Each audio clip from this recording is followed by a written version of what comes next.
Olá, meu nome é Nathalie, este é o Few Drops e esse vídeo vai ser sobre Agostinho.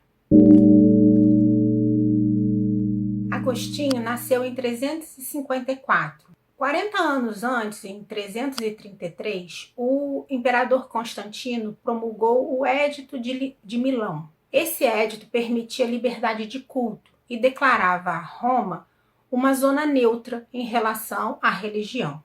Em 330, Constantinopla se torna capital do Império Romano.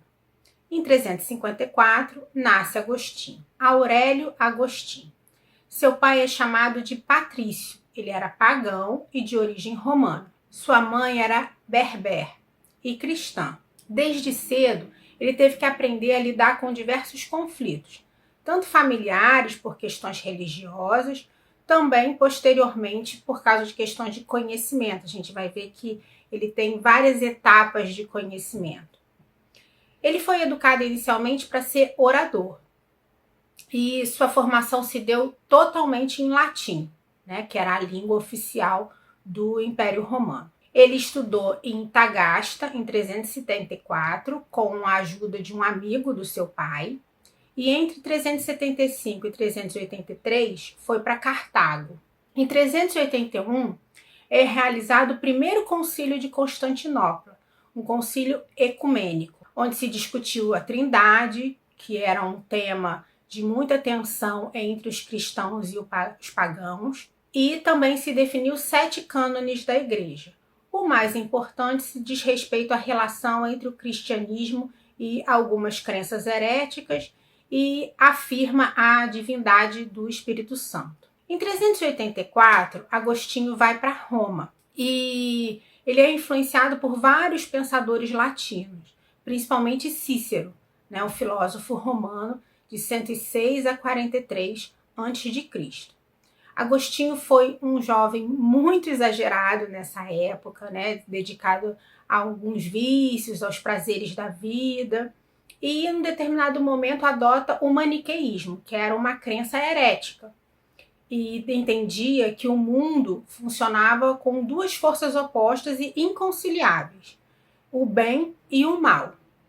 Então tudo era bom ou ruim em si mesmo. Ele também se dedicou ao estudo da doutrina gnóstica e entre 384 e 386 se tornou professor em Milão com alguma contribuição, com alguma influência dos maniqueus. Ele ocupou várias posições de prestígio e acabou amadurecendo as suas ideias, e neste período do século IV, que era um período bastante conturbado, né, que os povos bárbaros estavam invadindo constantemente a fronteira norte do Império Romano, e os bárbaros incluíam aí os germânicos, os visigodos e os ostrogodos, os vândalos, os hunos, os francos, os anglo-saxões e os eslavos. Quer dizer, todo mundo que não era parte do Império Romano, que era cidadão romano, era considerado bárbaro. Então, por influência do bispo de Milão,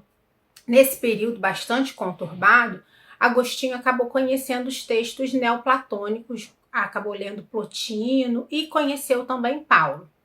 Ele acabou se identificando bastante e se inclinando para o cristianismo nessa época, mas ainda não tinha se convertido.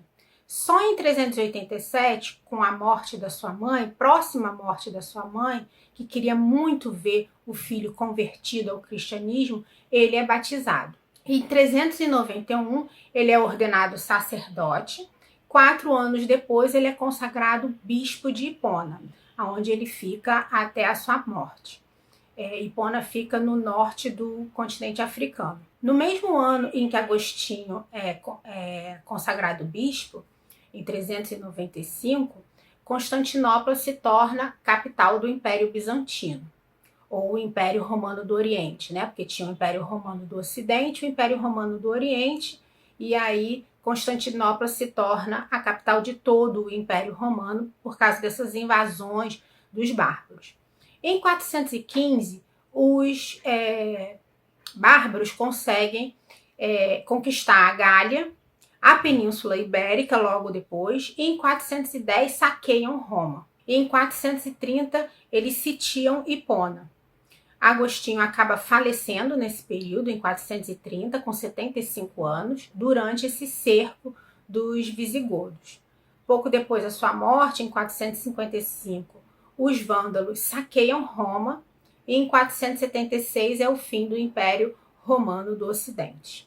Então essa é uma breve biografia e o contexto também de Agostinho. Lembrando que Agostinho tem um texto que são as Confissões, em que ele apresenta a sua filosofia de maneira bastante autobiográfica, contando todas as suas angústias, os seus processos de conversão, de pensamento e aflições.